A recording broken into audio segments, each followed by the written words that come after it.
The kind of lie that ruins a person does not always arrive loudly. It does not always come with a fist or a courtroom or a printed accusation nailed to a post. Sometimes it arrives in the voice of a well-dressed woman standing on a sun-bleached porch, speaking just loud enough for the right people to hear. Sometimes it is delivered with the casual confidence of someone who has never had to worry about what happens when their words land wrong, because their words have never landed on them. Sometimes the most destructive lies in a person's life are spoken by someone who will go home that same evening, sit down to a warm supper, and sleep without difficulty, never once considering the wreckage left behind on a dirt road in a small Texas town where everyone knows everyone, and forgetting is nearly impossible. That is how it happened to Rowena Calloway. She had not been in Dusty Creek, Texas long enough to be fully trusted, but she had been there long enough to be fully watched. 2 years she had lived in that town, arriving at 20 years old with a single trunk, a worn leather Bible that had belonged to her mother, and the particular kind of quiet dignity that belongs to people who have survived things they do not talk about freely. She had come from Missouri after her father's death left her without property, without family, and without options. She had heard there was work in the frontier towns of Texas for women willing to take in laundry and mending, and so she had come.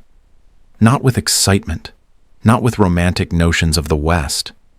She had come because forward was the only direction left.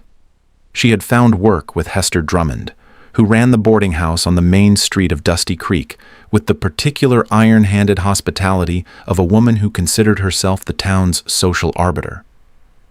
Hester was not cruel in the theatrical sense. She did not shout.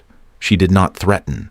She managed people the way a woman manages a garden she does not particularly love, cutting back, redirecting, deciding what blooms and what does not. Rowena had recognized this quality in Hester within the first week and had adjusted accordingly. She spoke when spoken to. She worked without being asked twice. She kept her room neat and her opinions quiet. She made herself as small as she could without disappearing entirely, which was a skill she had developed long before she ever set foot in Texas. Her days began before the sun.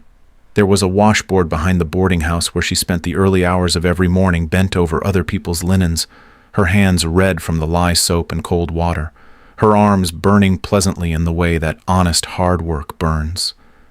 She did not resent the work. She understood work as a form of prayer, the kind where you do not have words but you show up anyway, in every single morning, and offer what you have. She hummed when she worked, not loudly, not for anyone's benefit, but for her own, hymns she had learned at her mother's knee, old and true and full of the kind of theology that does not require a seminary education to understand. God is good. Hold on. Morning is coming. She saved every coin she did not need for survival.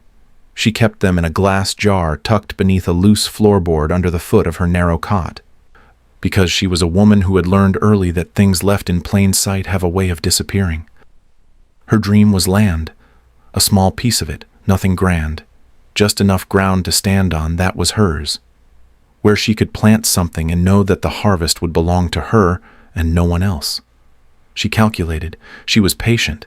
She was 22 years old and she was building something from nothing, and she believed, quietly, stubbornly, and in the place where faith lives when it has been tested repeatedly and refused to die, that God saw her doing it. She had one friend in Dusty Creek.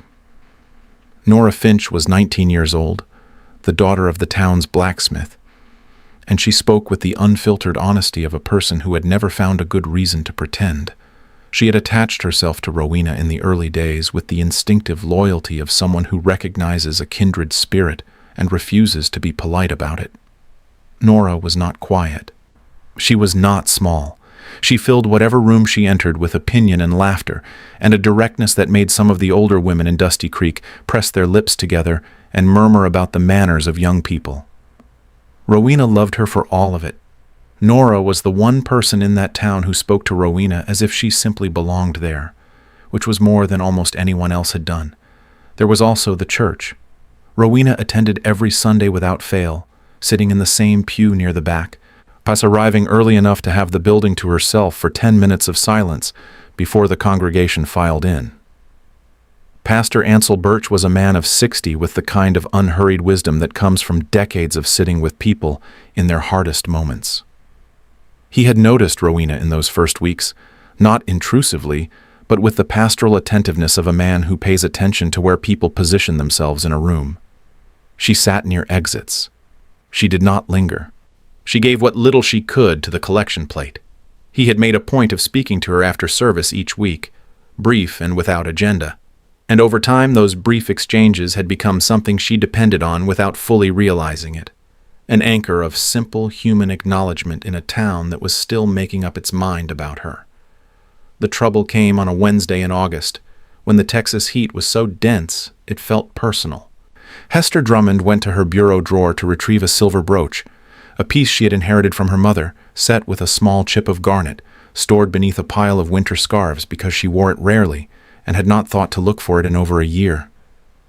It was not there. She searched the drawer. She searched the bureau.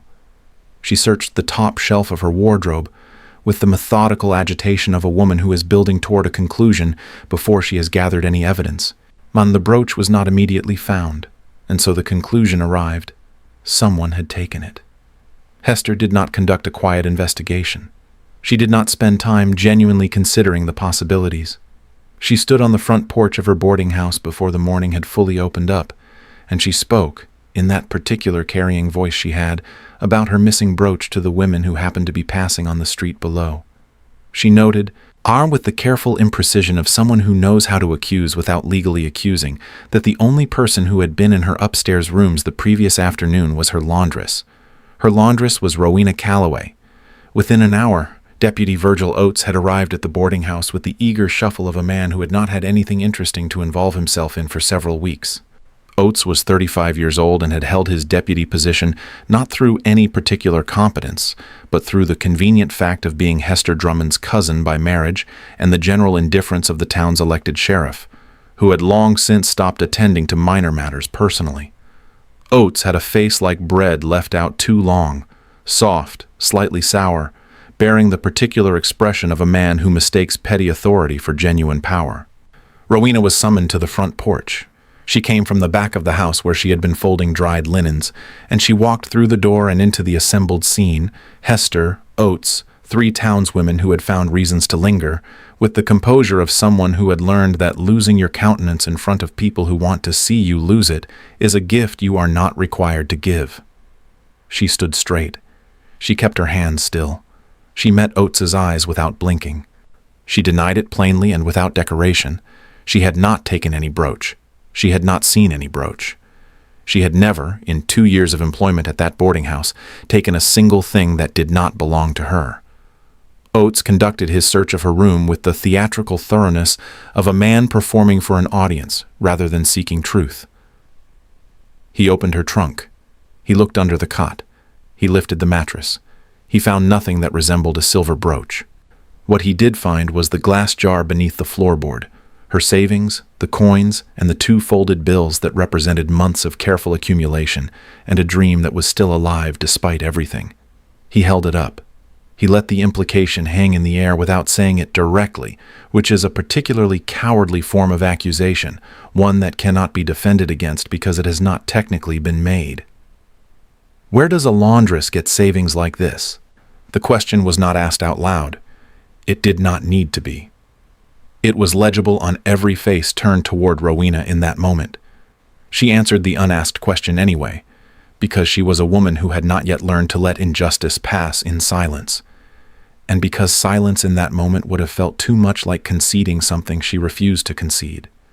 She told them she had saved it herself, from her work, the way honest people save, a little at a time, over a long time, toward a purpose of her own. Her voice was even. Her eyes were steady, and not one person in that gathering changed their expression because the story they had already decided on was more satisfying than the truth, and truth very rarely wins against a satisfying story in the court of public opinion. Hester dismissed her that same morning, not just from the immediate accusation but from employment entirely. She would not have a thief under her roof. She would not be responsible for what went missing while such a person was present. She said this in front of the 3 townswomen and one traveling merchant who had stopped on the walk to observe the commotion, and the words landed in the public record of Dusty Creek the way such words always land, permanently, carrying weight they were not designed to put down. Within 2 days, the damage was visible everywhere Rowena walked. When the small mending clients who had been her secondary income quietly stopped sending work. No messages, no explanations.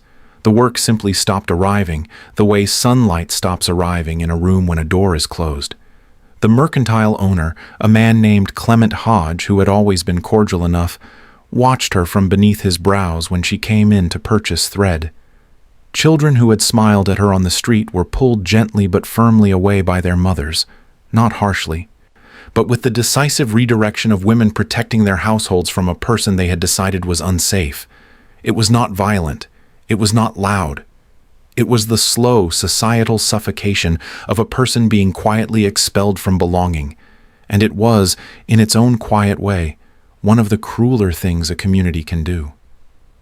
Nora Finch was the only person who marched straight up to Rowena in the street and said, flat and clear as a bell strike, and that she did not believe a word of it, and that anyone with actual sense didn't either.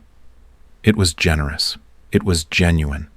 It was also not enough to hold back what was already in motion. Rowena went back to her room that evening, still hers for the moment, as Hester had given her a week to find alternative arrangements, and sat on the edge of the cot and opened the Bible her mother had left her. The pages fell open with the familiarity of something handled often, the binding soft and the margins faintly penciled with her mother's own hand in places. She read without choosing a passage deliberately. She let her eyes settle where they settled. She breathed. She prayed the way people pray when performance has been stripped entirely away, not with beautiful language, not with the theological tidiness of a person who feels spiritually presentable, but with the raw honesty of someone sitting in the middle of an injustice they did not choose and cannot immediately escape, saying simply, I do not understand this, but I know who you are. Do not let me become bitter. Whatever this is, do not let it make me into something I was not made to be. She meant every word of it. Colt Reardon heard about the accusation on a Thursday morning from Deputy Oates himself, which was perhaps the worst possible source for an account of events, because Oates told the story the way he experienced all of life, as something happening to himself, peripherally involving others. He wanted Colt's affirmation. He expected it, in the easy way that small men expect agreement from men they perceive as their social betters, as if standing in proximity to competence might make the incompetence adjacent to it less visible. Colt did not give him the affirmation. He asked 2 questions, quietly, in the particular tone he used when he was pulling information out of a situation without signaling what he intended to do with it. Was the brooch found on her? No. Had she stolen before? No record of it. He said nothing more. He finished his coffee. He wrote out. But something had gone still and alert inside him, the particular stillness of a man who has a well-trained instinct for injustice and cannot unfeel it once it has been triggered. He was 27 years old, Colt Reardon, and he had been described by various people in Dusty Creek as steady, which was meant as a compliment and received as one. He was not the loudest man in any room. He did not seek attention or manufacture drama. But he had been raised by his uncle Dex, a former trail boss named Dexter Reardon, who had retired to farming with the same unhurried competence he had brought to everything else, after his mother died when Colt was 11 and his father rode south and did not come back. Dex had raised him on 3 things in approximately equal measure: hard work, honest speech, and the fear of God, in which Dex had always clarified meant not terror but reverence. The particular seriousness that comes from understanding that you are not the largest or the most important thing in the universe, and that this is actually a relief. Colt had worked the Double R Ranch north of Dusty Creek since he was old enough to be useful on a cattle drive, and he had gradually, through seasons of drought and hard winters and the grinding ordinary labor of frontier ranching, become a man of genuine standing in the county. Not because of money, though the Double R was solvent and then some, but because of the quality his uncle had cultivated in him from boyhood, the refusal to say one thing and do another. In Dusty Creek, where social currency was traded in promises and impressions, a man who simply did what he said he would do, and nothing he said he wouldn't, was a rarity remarkable enough to generate respect on its own. He had noticed Rowena Calloway before the accusation. He would not have said he had been paying her particular attention. It was not that kind of noticing. It was the observational habit of a man who spent a great deal of time reading the land and the weather and the behavior of cattle, and had developed, as a consequence, the ability to read situations and people with the same quiet attentiveness. He had noticed her at Sunday services, always early, always near the back, always alone. He had noticed the way she gave to the collection plate even when her clothing told him she had very little margin. He had noticed that she spoke to Pastor Birch with the ease of someone who trusted that particular man, and that she spoke to almost everyone else with a careful formality that was not coldness, but rather the protective posture of someone who had been hurt and had not yet found enough reason to lower the barrier entirely. He had noticed the straight line of her spine when the town was unkind. These were not romantic observations. They were the observations of a man who had a clear sense of what integrity looked like in practice and found it notable wherever it appeared. When he rode past Hester Drummond's boarding house that evening and saw the handwritten notice posted on the gate, worded with the elegant slipperiness of someone who wanted to accuse without being accused of accusing, something tightened in his jaw that did not loosen for several days. He went to Uncle Dex that same evening and sat across from him at the kitchen table and told him the whole account without editorializing.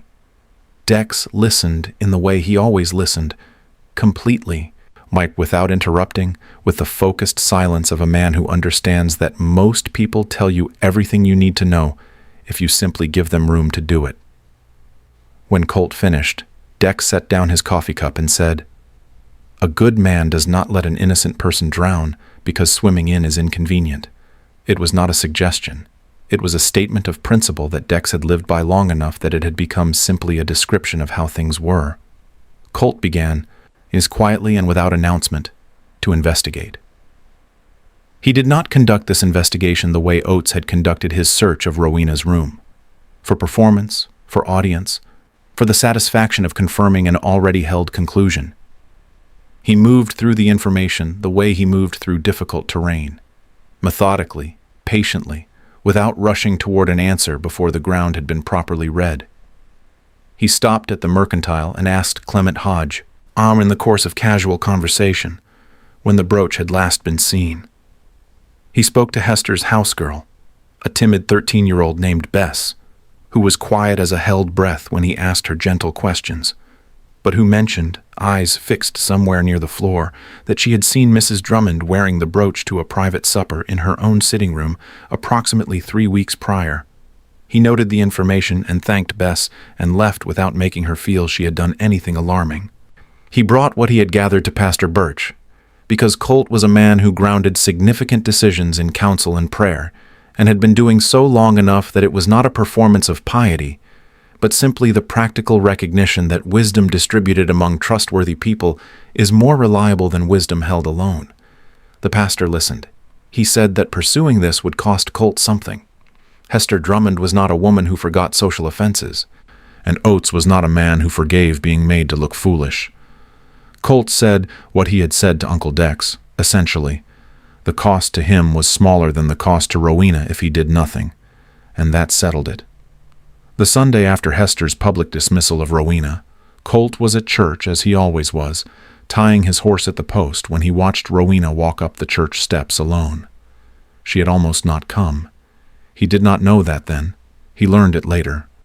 But he could read something in the slight squaring of her shoulders before she pushed open the door, the way a person sets themselves before walking into a place they know will be uncomfortable, the private preparation that happens in the body before the public performance of courage begins. He watched a woman move her children to another pew when Rowena sat down. He watched Rowena register this and show nothing on her face. He watched the service proceed with the slightly elevated self-consciousness of a congregation that is aware of something it does not entirely know how to handle. After the service, Pastor Birch spoke to Rowena on the steps. He said she was welcome in that house, and he said it at a volume that meant it was not just for her.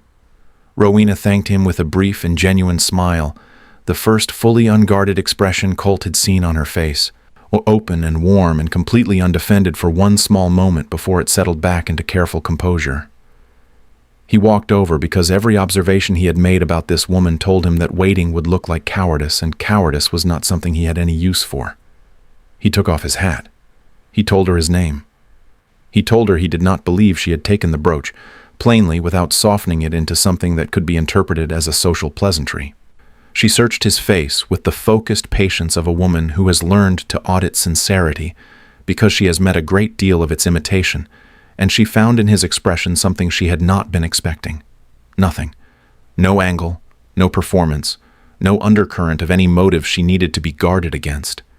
Just a man saying a true thing because he believed it was true and had decided she should know it. She told him it was kind of him. He told her it was not kindness. It was observation. He replaced his hat and rode off, because he was not a man who lingered past the purpose of his presence. Nora Finch appeared at Rowena's elbow as if she had materialized from the air itself and told her who Colt Reardon was, with the emphasis of someone delivering information of great significance. Rowena said she knew. Nora said half the women in the county would fall over for a word from that man. Rowena said firmly, and with the particular tone of a woman managing herself carefully, that was good for them. She walked home. But the walk home felt different than the walk there, in a way she did not examine too closely and would not have been able to fully explain. The provision came 10 days later, in the form of widow Mabel Pruitt, who arrived at Rowena's door. She had since been forced to move into a smaller rented room at the far end of town, without preamble or social circling, and offered her employment as a live-in housekeeper at the Pruitt Ranch. Mabel had 3 children. Lottie, who was 7 and attached herself to anyone she decided she loved with the total commitment only small children are capable of. Jeb, who was 11 and solemn and spent more time with the animals than with people because he was still learning how to trust the world after his father's death. And Aura, who was 9 and somewhere between the two of them in temperament, watchful and occasionally startling in her perception.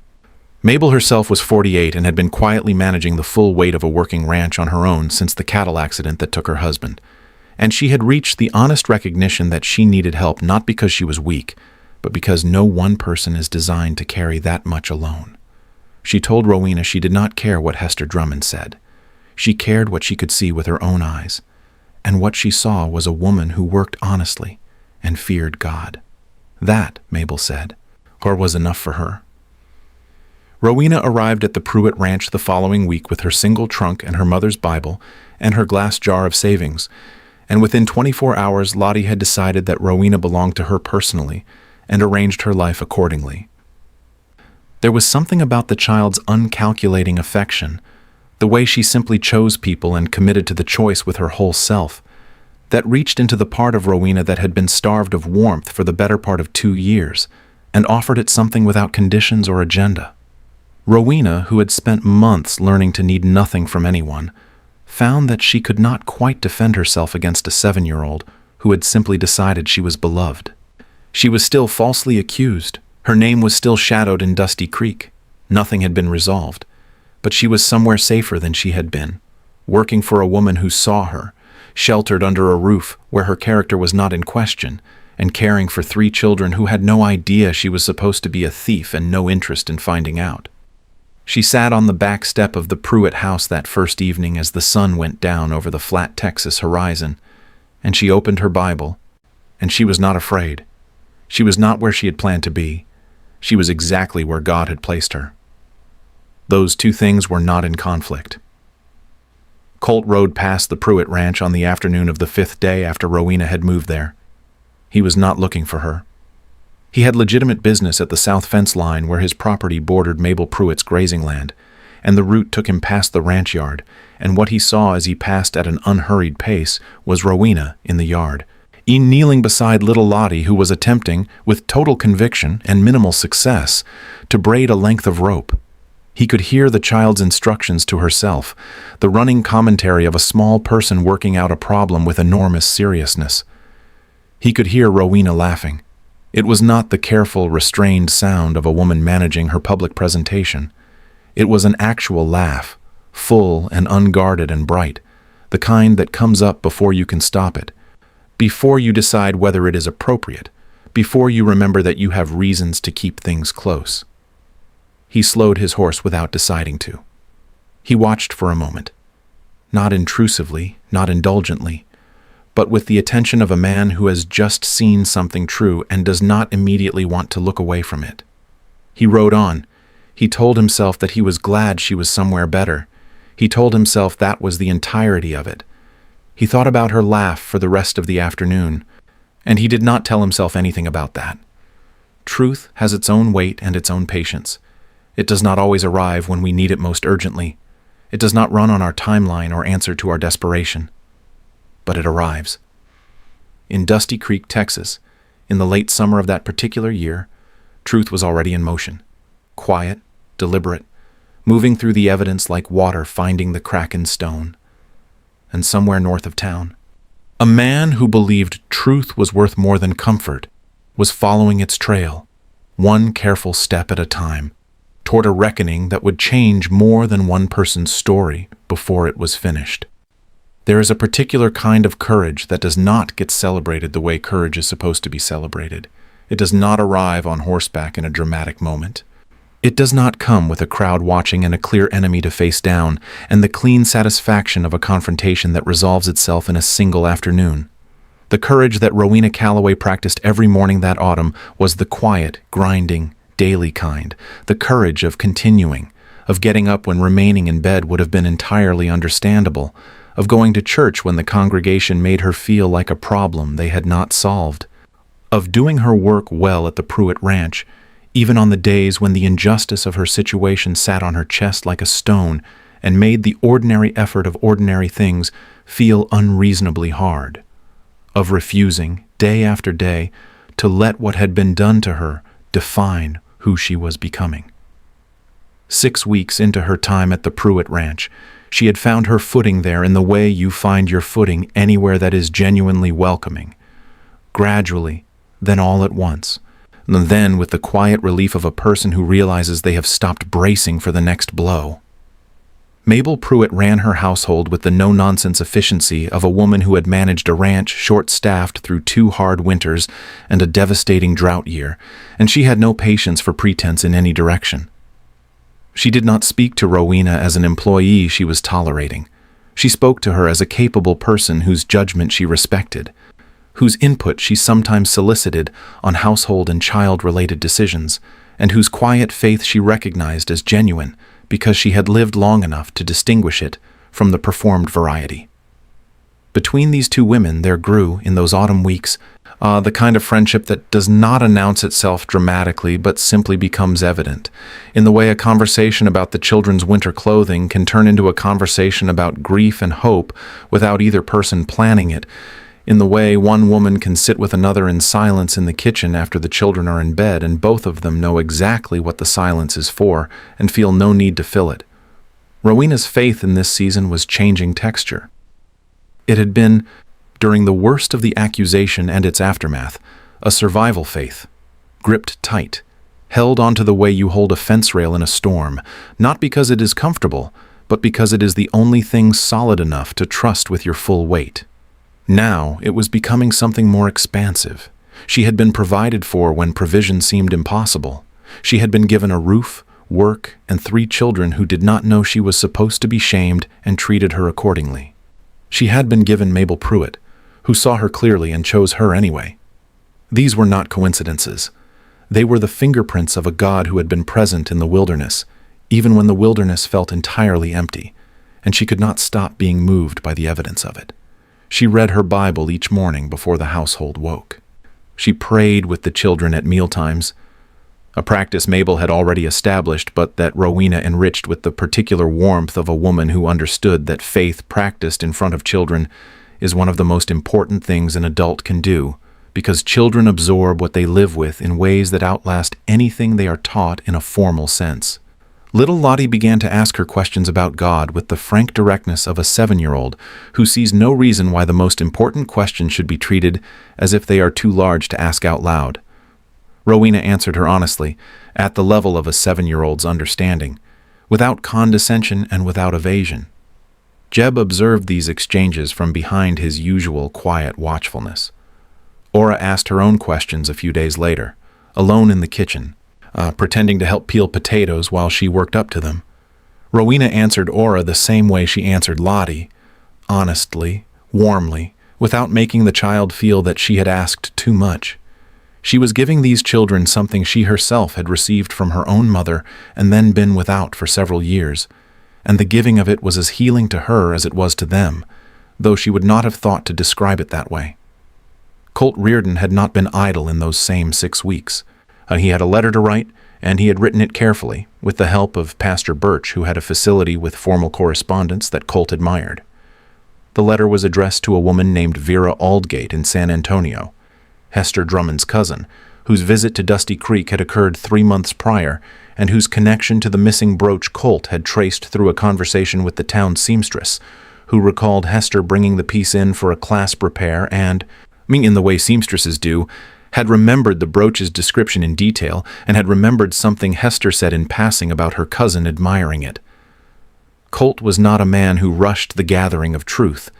He was patient with it in the same way he was patient with livestock, not forcing, not startling, giving things room to come clear at the pace they were going to come clear at, regardless of his impatience. He sent the letter. He waited. He went about the work of the Double R Ranch, which in autumn was the work of preparing for winter, checking fence lines, rotating grazing, assessing the condition of his cattle, putting up hay, making the dozen small decisions every day that accumulate into either survival or ruin by the time January is finished. He also continued to encounter Rowena at Sunday services, which was not engineered or unusual. Dusty Creek was a single church town, as most frontier towns were, and the Sunday congregation was simply the town collected in one place. But what had been occasional polite acknowledgement was becoming, with the natural inevitability of two people whose conversations kept going longer than either of them had allocated for them, something more intentional. They spoke on the church steps after service, in full view of everyone, and with the complete transparency of people who are not doing anything they would not do if the whole county were watching, which they effectively were, because small towns watch this kind of thing with the dedicated attention of people with limited entertainment options. What Rowena discovered in those Sunday conversations, over the weeks they accumulated, was that Colt Reardon was not performing anything. He did not speak to impress her. He did not attempt to manage her impression of him with the careful deployment of charm that she had encountered in other men, and always recognized with the immediate wariness of someone who has learned to distinguish salesmanship from sincerity. He simply talked to her. He told her what he actually thought when she asked what he thought. He admitted uncertainty when he was uncertain rather than covering it with false confidence. He laughed at things that were genuinely funny and did not manufacture laughter for the sake of social smoothness.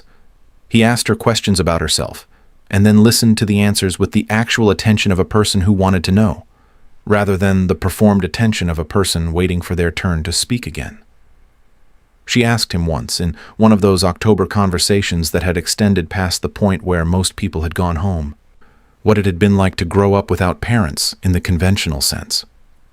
It was a direct question, perhaps more direct than their acquaintance technically warranted yet, but she asked it because she was a woman who had lived enough real life to understand that the polite surface of conversation is often the least interesting and least truthful part, and because something in the way Colt moved through the world suggested he had been shaped by loss in a way she recognized. He told her about losing his mother when he was 11. He told her about his father's departure in a voice that was factual rather than bitter, which she noted, bitterness about a wound that old, survived without hardening, was its own kind of testimony to the character of the man. He told her about Uncle Dex, about the man Dex had been and the man Dex had made him, about the mixture of discipline and warmth and steady faith that had constituted his upbringing in a way that left him, he said, and with no real grounds for complaint about anything that had come after, regardless of what it had been. She told him about Missouri, about her father, a good man, a tired man, a man worn down by a hard-scrabble life who had loved her imperfectly and sufficiently, and then left her alone in the world without meaning to. She told him about the decision to come to Texas, about the particular quality of fear and resolution that had accompanied that journey. She did not tell him everything. She did not believe in telling everything to someone you had known for a few months on Sunday mornings, but she told him enough that it was real, which was more than she had told most people. He listened to the whole of it, and when she was finished, he said, "I am sorry you had to come so far alone." He said it simply and without flourish, and it landed in her the way true things land, quietly, precisely, in the place they were aimed at. She told him she wasn't sorry, entirely, because the road that brought her here, and here. She had not yet decided whether here was good or simply less bad than there, but she was finding reasons to think it might actually be good. She was surprised to realize, walking home that Sunday with the afternoon light going golden across the flat Texas land, that she had meant that she had spoken a true thing without intending to, and it had come out whole and accurate. Here was beginning to feel like something she might actually want, rather than simply something she was enduring. She was not ready to look at what that meant, but she noticed it.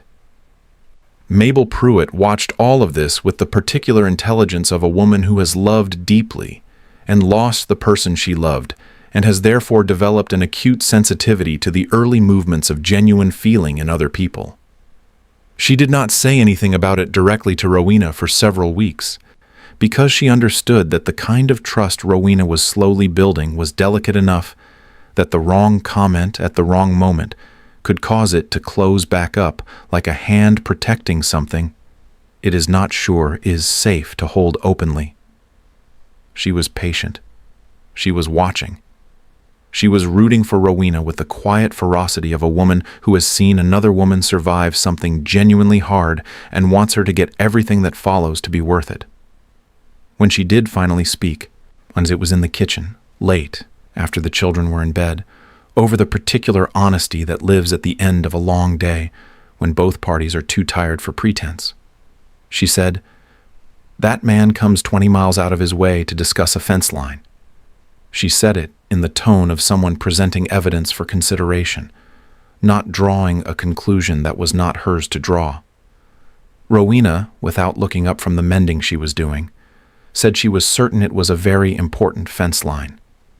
And then, when after a pause that contained a great deal, "He is a good man, Mabel. I can see that clearly. What I don't yet know is whether clearly seeing that he is a good man is the same thing as knowing what to do about it." Mabel said, "Those are different questions, Rowena. One is about him, the other is about you. Both need their own answer, and neither one will wait for the other to go first." Rowena sat with that for several days. Vera Aldgate's reply arrived on a Thursday in late October, and Colt read it at the kitchen table with Uncle Dex across from him reading Rowena's face and Colt's face the way only people who have known each other for decades can do. The letter was straightforward. Vera Aldgate confirmed that during her visit to Dusty Creek, Hester had given her the brooch, pressed it into her hands over supper, said she no longer wore it, wanted Vera to have it. Vera had kept it in her jewelry case ever since and thought nothing more of it until this letter arrived with its questions, at which point she put together what had apparently happened and wrote back with the brisk clarity of a woman who has no particular reason to protect her cousin's dignity over the truth. Colt took the letter to Pastor Birch the following morning. He took it next to the four-man town council, which met monthly to address civic disputes and which consisted of men who ranged in their courage and integrity from genuinely fair to politically cautious. He presented it without drama, without the charged emotion of a man conducting a vendetta, and without any editorializing beyond the facts themselves. Here is what the evidence shows. Here is what was actually done. Here is a woman whose name and livelihood were damaged by a wrong conclusion publicly stated. And here is the correction that is owed. The council called Hester Drummond in. What happened in that room was not comfortable for anyone present, and least of all for Hester, who had to sit in front of four men and listen to the accounting of what she had set in motion through her assumption and her willingness to let it run before she had verified a single thing. She did not confess to malice. She insisted, with the slightly desperate insistence of a proud woman trying to preserve some version of her own story, that she had simply forgotten giving the brooch to Vera, that it had been a momentary, absent-minded gesture, and she had genuinely believed it missing. Whether this was true or a performance of innocence, the council could not determine and ultimately did not need to. The record was what mattered. The correction was what was owed. A formal notice was posted in the town, the same public communication channels through which town matters of civil record were aired, stating that Rowena Calloway had been wrongly accused and that the matter was closed without charge or finding. It was not an apology. It was not a ceremony. It was a piece of paper with official language, and it was far less than what Rowena deserved, and it was also more than most people in her position ever received. And Colt knew both of those things and held them in tension without being satisfied by either. Nora Finch arrived at the Pruitt Ranch at something close to a run, flushed and bright-eyed and slightly out of breath, because she had been waiting for this moment for weeks and had no intention of letting anyone else deliver the news. Rowena heard the full account standing in the kitchen doorway with flour on her hands and Lottie pressed against her hip. She went very still when she understood what she was hearing. The absolute stillness of someone receiving information that their nervous system does not immediately know how to process because it is too large and too welcome and too long in coming. She was, unmistakably, crying. She would not entirely acknowledge this. Lottie looked up at her face with the acuity of a child who has known loss and watches faces carefully for evidence of it, and wrapped both small arms around Rowena's skirt without being asked, which was exactly the right thing, and which Lottie knew by instinct rather than calculation. That evening, Rowena sat on the back step of the Pruitt house for a long time after the children were in bed, and Mabel had retired. The sky over the Texas plain was full of stars, the particular extravagant abundance of stars that is only visible when you are far enough from anything that produces its own light, which is one of the gifts of the frontier that almost compensates for its difficulty. She opened her mother's Bible. She did not read the words.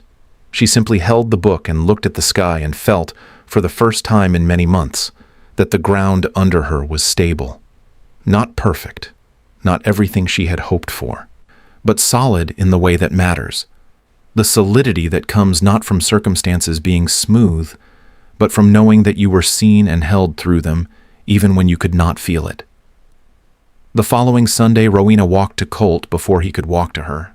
The slight shift of surprise on his face, quickly composed, yes, but real, was something she filed away with the particular attention she gave to moments that showed her who people were when they were not prepared to manage the impression they made. She told him she knew what he had done. She told him she knew it had cost him something. She told him he had not been required to do any of it. He said, "I was required to." That is how it felt. And in that sentence was the entire truth of who he was, a man for whom doing right was not a calculation of cost and benefit, but simply the only available option, the only thing he could locate when he looked at himself honestly and decided who he was going to be. She told him thank you. She said it with everything she had, and he received it without deflecting it or diminishing it, which was its own kind of gift, the gift of simply accepting gratitude without turning it back or reducing it, when allowing the full weight of it to land, and acknowledging that it mattered. Something between them arrived in that moment that had been traveling toward that point for months. It did not announce itself loudly. It did not require any declaration or performance. It was simply there, suddenly, the particular quality of knowing that is different from all the knowing that came before it. The shift in the space between two people when they have moved from carefully assessing each other to simply recognizing each other. She recognized him. He recognized her. And they both knew it, and neither of them looked away. With the blessing of Widow Pruitt and the full awareness of Pastor Birch, Colt began to call on Rowena in proper and era-appropriate courtship. Sunday afternoons at the Pruitt Ranch, in full view of the yard, the children perpetually and enthusiastically nearby. Every exchange transparent and intentional and unhurried.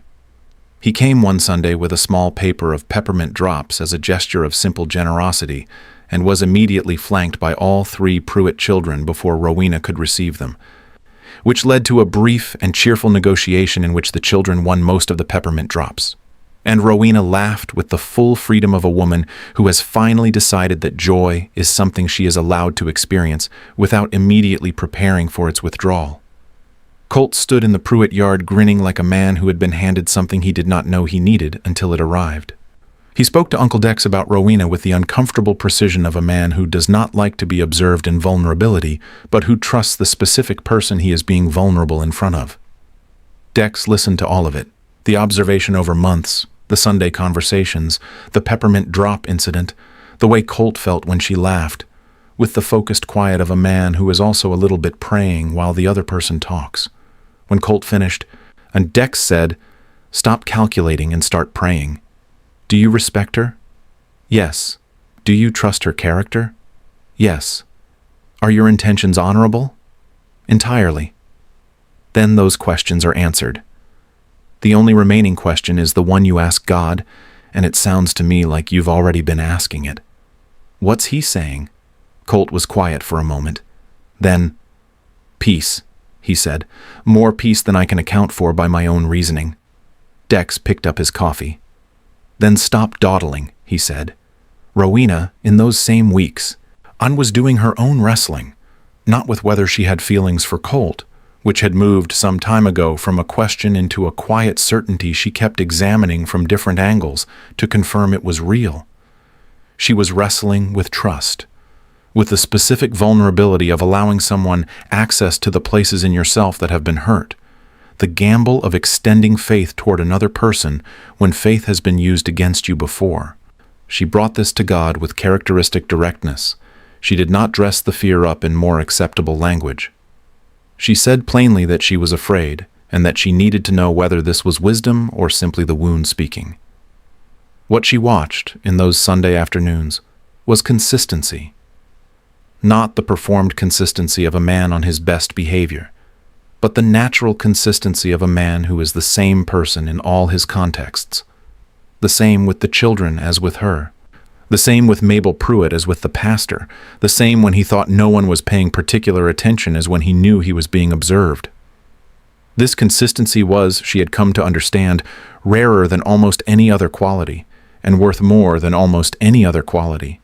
And it steadied her in a way that no amount of charm or romantic declaration could have. She was falling in love with him. She admitted this to herself on a cold October evening while hanging laundry in the Pruitt yard and watching her own breath cloud in the air. And the admission felt not like falling at all, but like arriving, like stepping onto ground that had been there the whole time, solid and sure, waiting for her to notice it and put her full weight on it. She prayed her way into the decision. She did not rush it.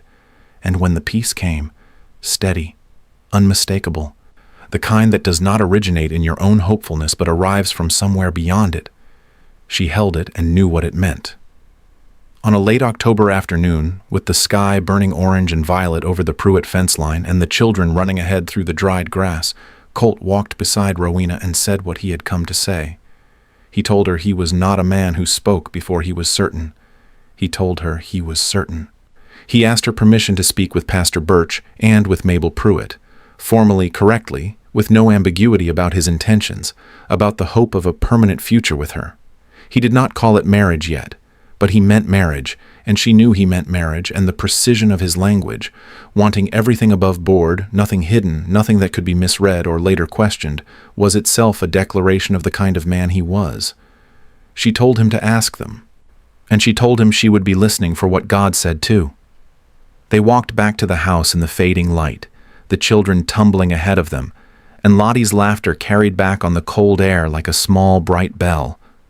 When two people have walked carefully toward something, not rushing, not forcing, not mistaking momentum for certainty, and they arrive at the threshold of it together, there is a quality to that arrival that is different from the arrival of people who ran. It carries in it the weight of all the ground covered. It is larger than it looks from the outside because it contains everything that came before it. Every Sunday conversation, every honest exchange, every moment of choosing to stay open rather than close, every prayer prayed in the dark when the outcome was uncertain, and faith was the only available form of action. When Colt Reardon set his uncle's silver ring on the table in front of him the night before he intended to speak to Rowena, Uncle Dex looked at it for a long time without speaking. The ring had been his sister's, Colt's mother's, and he had kept it for over 16 years in the particular way a man keeps something he is not sure will ever find its rightful moment and refuses to believe it won't. He looked at it on the table in the lamplight, and then he looked at his nephew, and he said, "She would have loved Rowena, just from what you've told me. She would have known." Colt picked up the ring. He said, "I know." November had settled over Dusty Creek with the particular cold clarity of the Texas autumn, days that were sharp and bright, nights that drove the stars down close, the kind of weather that smells like wood smoke and cedar, and the particular mineral cold of prairie earth. The town was moving at the slower pace of a community that has finished its harvest work and is now turning inward for the winter months. More evenings in the church hall, more extended conversations at the mercantile, on the quiet domestic industry of women putting up preserves and patching winter clothing and preparing their households for the months ahead. Colt had conducted his formal conversations before he came to Rowena. This was not incidental. It was a deliberate ordering of the process. I am born from the understanding that a woman who had been left without covering, without anyone formally responsible for her well-being in the way the era understood it, deserved to have that covering provided before the most significant question of her life was asked. He went to Pastor Birch first, because the pastor was the spiritual authority of his community and the man he most trusted to tell him directly if there was any reason for hesitation. Pastor Birch listened to the whole of Colt's intentions, asked 3 careful questions about his readiness to lead a household in faith, received Colt's answers with the discernment of a man who has watched this particular young man grow for years and knows the quality of his word, and gave his blessing with the warmth of a man who has prayed for something for a long time and is now watching it arrive. He went to Mabel Pruitt second, which was the right order, and Mabel received him in her front parlor with the measured gravity of a woman standing in the role of guardian to someone she cares about. She asked him questions. She asked what kind of home he intended to build and how he understood his responsibility toward a wife whose history meant she would need constancy above almost everything else.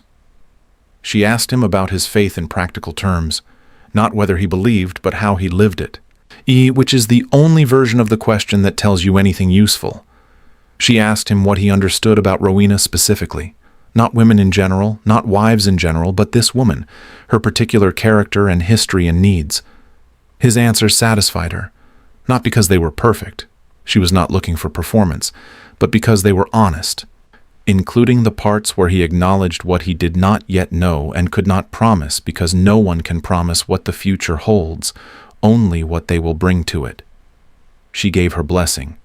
She also gave him a short list of practical expectations regarding the manner and pace of courtship, which he accepted without reservation, which told her everything about his character that her questions had not already established.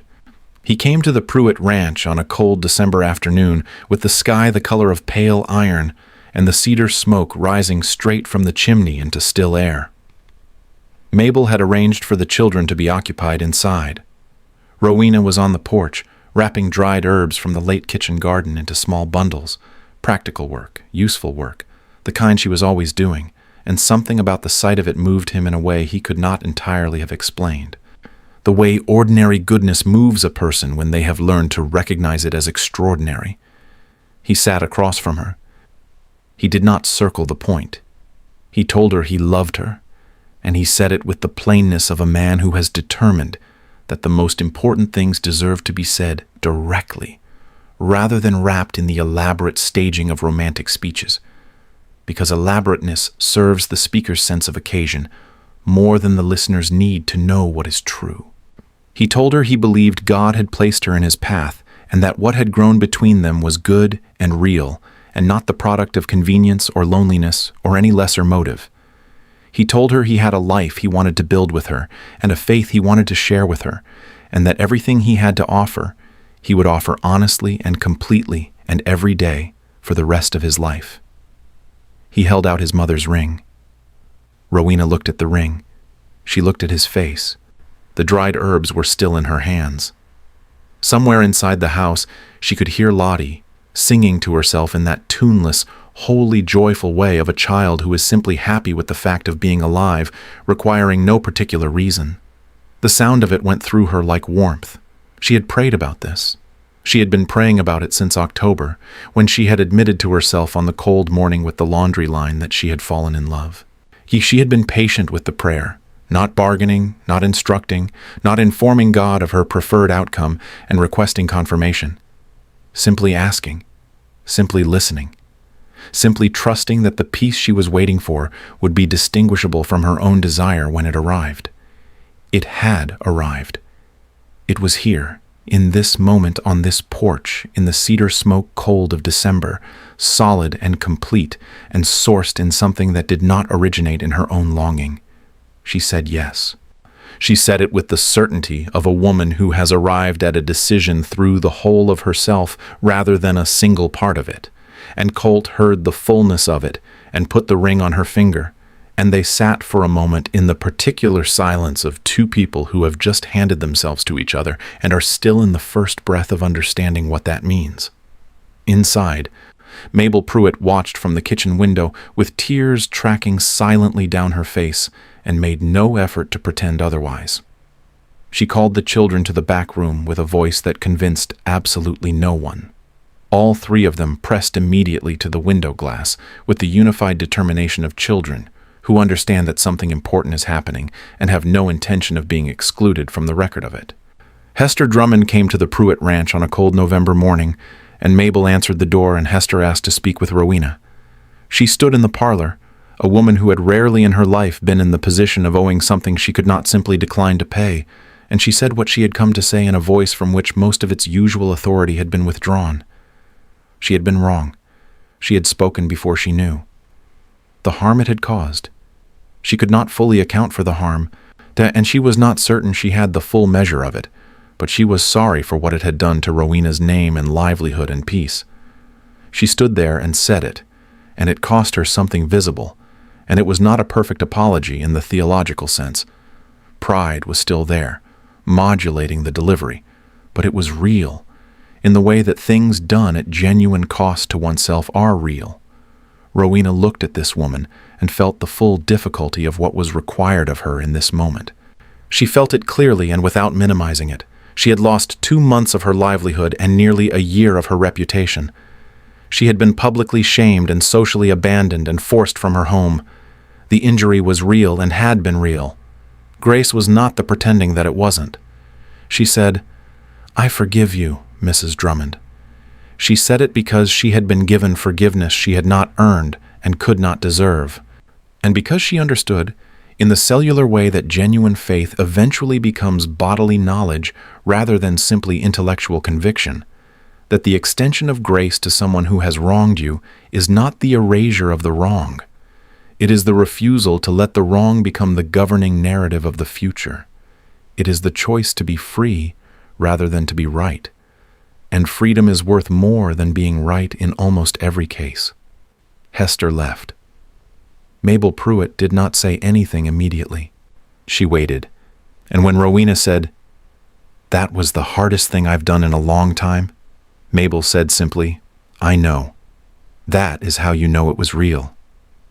The wedding was in January. The church was dressed in cedar boughs, and the dried flowers that the women of the congregation had been collecting since autumn for exactly this purpose, and the result was simple and fragrant and exactly the right expression of the occasion. Nothing false, nothing excessive, everything true. Rowena made her own dress, which was cream-colored wool with careful stitching at the collar and cuffs. The finest work her hands had ever produced, because she had the time and the reason and the particular quality of attention that belonging to someone who sees you rightly brings out in everything you do. She had spent 3 evenings a week for the past month on that dress, and every stitch was an act of anticipation and gratitude in equal measure. She stood at the door of the church without a father to walk her down the aisle, and in the moment before she would have walked alone, Uncle Dex Reardon appeared at her side, unhurried, as if he had simply been there the whole time and she had only just noticed, and offered her his arm. He did not explain the gesture or announce it. He simply offered it, in the way a man offers something he knows is right without requiring recognition for having thought of it. There was a sound in the church like a single breath held collectively, and Rowena took his arm, and they walked together down the aisle to where Colt was standing, steady, unhurried, looking at her the way he had always looked at her, which was to say, like she was exactly and precisely what she was. And it was exactly enough. Pastor Birch spoke briefly before the vows on the nature of covenant. Not contract, not arrangement, not the joining of interests for mutual benefit, but covenant. The ancient and sacred binding of two people under God, designed to hold not by feeling or fortune, but by the weight of a promise made before the one who holds all promises.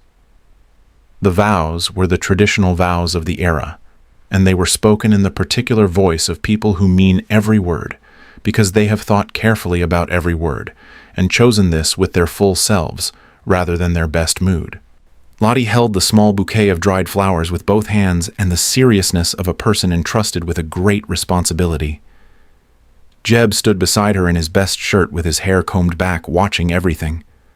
Ora had been given the task of keeping Lottie from dropping the flowers and was executing this assignment with her characteristic watchful thoroughness. When Colt kissed his wife for the first time, he lifted her hand first and kissed her knuckles, a gesture so deliberate and tender in its particularity that Nora Finch, standing 3 rows back, pressed her fingers hard to her mouth and still did not entirely succeed in being quiet about it. The reception was in the churchyard, and the cold did not prevent it, and the food was abundant, because the women of Dusty Creek had, in the way of frontier communities, pooled their resources and their talents toward the feeding of a celebration. And there was warmth enough from human bodies and shared joy that the cold was simply weather rather than impediment.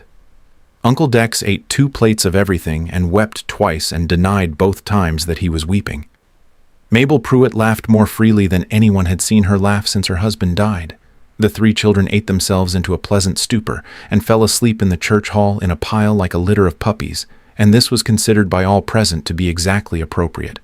Rowena Reardon came to the Double R Ranch as its mistress with her single trunk and her mother's Bible and her basket of sewing tools and everything else she had ever been.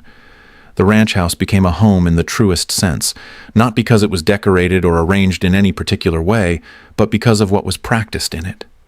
She and Colt prayed together before the day began, every morning, a habit established in the first week and maintained because both of them understood that a household with God at its center is structurally different from a household where God is an afterthought brought in for emergencies. They disagreed. They were both people of strong character and clear opinion, but they had committed to honesty above pride and resolution above retreat, and so their disagreements became over time the evidence of their respect for each other rather than the erosion of it. You do not disagree honestly with someone you do not respect. You simply perform agreement or avoid the topic entirely, and this is how things that matter get buried and grow into walls. Uncle Dex remained on the property and was treated with the honor due a patriarch, which he received without excessive ceremony and appreciated deeply. He and Rowena developed their own particular friendship, grounded in the shared understanding of 2 people who both loved Colt Reardon and saw him clearly, and were grateful to have each other as allies in the project of keeping him honest. She read to him in the evenings from the Bible when his eyes grew tired, and he taught her the history of the land and the cattle and the seasons, with the thorough pleasure of a man passing on something he loves to someone who will treat it with care. Mabel Pruitt and her 3 children remained dear and near. The Saturday visits became the rhythm of the week that everyone organized around without discussing it. Jeb arrived wanting to talk cattle and eventually horses. Ora arrived wanting to sit in the kitchen and talk about everything and nothing with the particular quality of a girl who was developing the kind of mind that needs to process the world out loud. Lottie arrived wanting to be wherever Rowena was, which was generally everywhere at once. She announced at some point in the spring following the wedding that she intended to live at the Double R permanently when she was fully grown, and that she would accept no arguments about it. No one offered any. By the following autumn, Rowena and Colt were expecting their first child, not as a surprise or a complication, but as the natural and joyful extension of a covenant being lived in its proper order, which is the only order that produces the kind of stability children deserve to grow up in. Rowena was strong through the pregnancy. She had always been strong, and the strength now had somewhere specific to go. Colt was attentive in the way of a man who respects a capable woman even in her vulnerability, which is a specific and important distinction, not hovering, not treating her like something fragile. but present and observant and consistently doing the small practical things that reduce the weight of difficulty without making a production of them. In the deep gold of a late autumn, their son was born into the world. They named him Amos Dexter Reardon.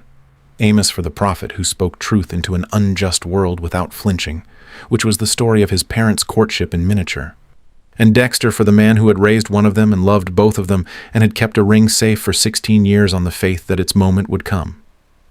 Uncle Dex received the news sitting at his kitchen table and was quiet for longer than was usual for him, and then he stood up and went out onto the porch and stood there in the cold looking at the stars, and when Colt found him there some minutes later, he made no attempt at all to account for the state of his face, which Colt had never seen him do before, and so he simply stood beside his uncle in the dark, and they were both quiet, which was the right thing, and they both knew it. 2 years after Amos came Josephine May Reardon, named for the son of Jacob, who was falsely accused and thrown into a pit, and sold and imprisoned, and ultimately raised up by the hand of God, into a restoration so complete and so far beyond what any human planning could have arranged that the only possible conclusion is that the pit was not the end of the story, but the beginning of it. Rowena had carried this story in her heart, since the worst of the accusation. Me had returned to it in the dark hours when the injustice felt bottomless, had repeated it to herself in the form of a question. If Joseph's pit was not the end, why should mine be? Colt held his daughter for the first time and looked across at his wife, and she saw everything in his eyes, the recognition of the name, the recognition of what it meant, the recognition of her, fully and completely, and no words were required. Dusty Creek watched the Reardon household over the years that followed, and saw, whether it was looking for it or not, something it did not always have the privilege of watching: a marriage that held. Not because the years were smooth. There was a drought year that came close to breaking them financially, a winter that was harder than expected, a grief and a strain that visited them as grief and strain visit every household that exists long enough in the world. But they held because they had built on the only foundation that holds when everything else moves, and both of them knew it, and they returned to it together every time the ground shifted. Pastor Birch remarked on the Reardon household from the pulpit one Sunday, not by name but unmistakably, because the congregation knew exactly who he meant. A righteous household is a sermon that never stops preaching. Several young couples in Dusty Creek, who had watched Colt and Rowena over the preceding years, began their own courtships differently, with more patience, more honesty, more willingness to take the longer road that leads somewhere real, rather than the shorter road that leads somewhere that looks real in good light and reveals itself as hollow under pressure.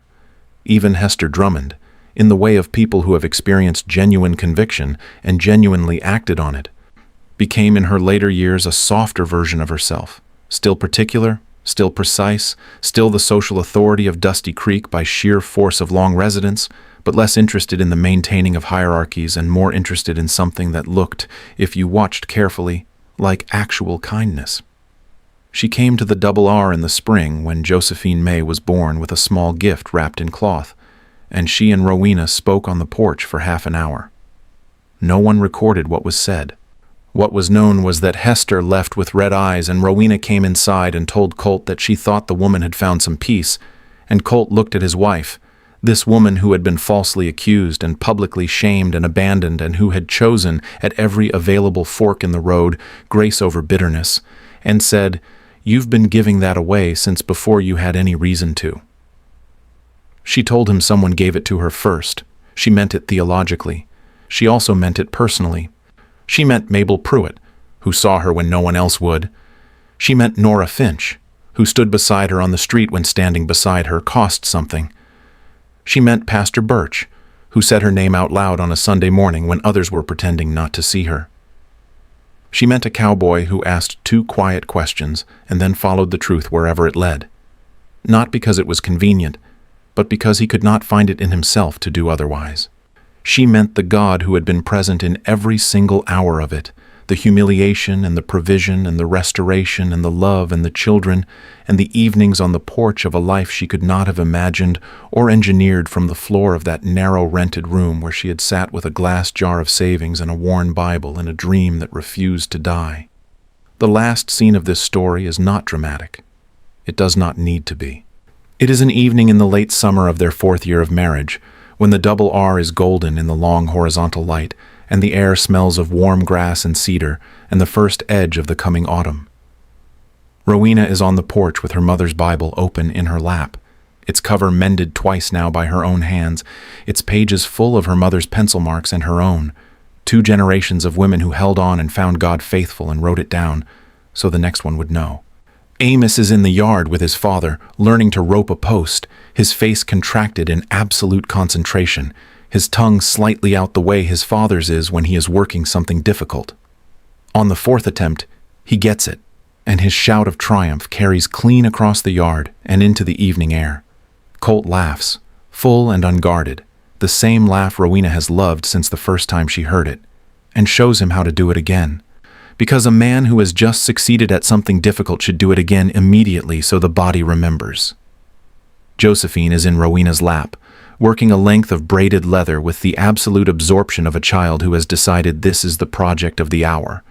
Uncle Dex is in his chair, hat over his eyes, either sleeping or praying or both, which is a distinction that in his case has always been somewhat academic. Colt looks back from the yard. He finds her face the way he always finds her face. Immediately, without searching, the way you find true north without having to think about it. He holds her gaze for a moment. In it is everything. The years, the difficulty, the grace, the joy, the children, the ordinary, extraordinary abundance of a life that was nearly taken from her, and instead became the most significant thing she had ever been given. Josephine tugs the page and asks what restore means. Rowena looks down at her daughter. This child named for a man who was thrown into a pit and came out as something the pit could not have made him because the pit was never the point. And she says, it means God takes the things that were broken and makes them better than they were before. Josephine thinks about this with great seriousness, the way children think about true things when they sense they are true. Then she braids her leather, and the evening holds them all, and the stars are beginning somewhere above the first darkening edge of the sky, and Amos is being shown how to rope the post again, and Colt's voice carries back across the yard easy and warm and sure. Restored, Rowena thinks, beyond all expectation, beyond all that she could have asked or imagined, given freely, held securely, hers. Now, unto him who is able to do exceedingly abundantly above all that we ask or think, according to the power that worketh in us, unto him be glory. Ephesians 3:20-21. The moral of this story. Rowena Calloway was falsely accused, publicly dismissed, and quietly abandoned, and she chose at every turn not to become what was done to her. She remained honest when dishonesty would have been easier. She remained soft when hardness would have been more comfortable. She remained faithful when faith felt like the only thing she had left, and it turned out to be the most important thing she had. The cowboy who saw the truth no one else would see did so, not because he was extraordinary in any dramatic sense, but because he had been raised to understand that looking away from injustice is itself a choice. And he had decided long before he ever met Rowena Calloway that it was not a choice he was willing to make. Their love was not built on passion alone. It was built on truth-telling and patience, and the kind of faith that stays present even when it cannot see the outcome. And what was built on that foundation held through drought years and hard winters and the ordinary, extraordinary difficulty of being two human beings committed to each other before God for the rest of their lives. The lesson this story carries: do not let the lie become the last word. Keep your character clean when the accusation is dirty.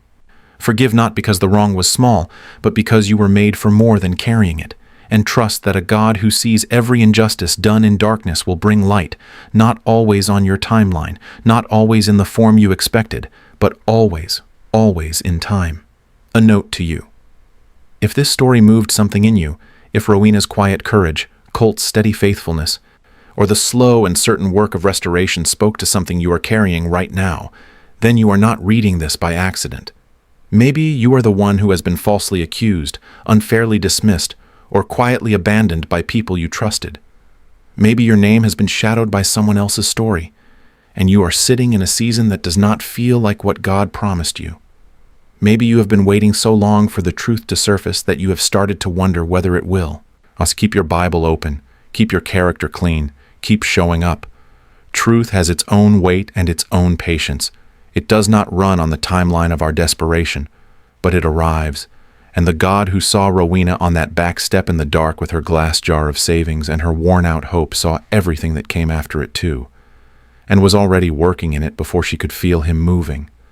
If this story blessed you, share it with someone who needs to hear it. A friend who is waiting. A sister who is carrying something heavy. A young woman who needs to see what honorable love actually looks like. A person who has almost stopped believing that truth and goodness and faithfulness still win in the end. They do. They always do. Subscribe, follow, and stay close, because there are more stories where this one came from, and every single one of them was written for someone who needed it exactly when they found it. You found this one. That is not nothing. Diane, they called her a thief, but one cowboy saw the truth no one else would.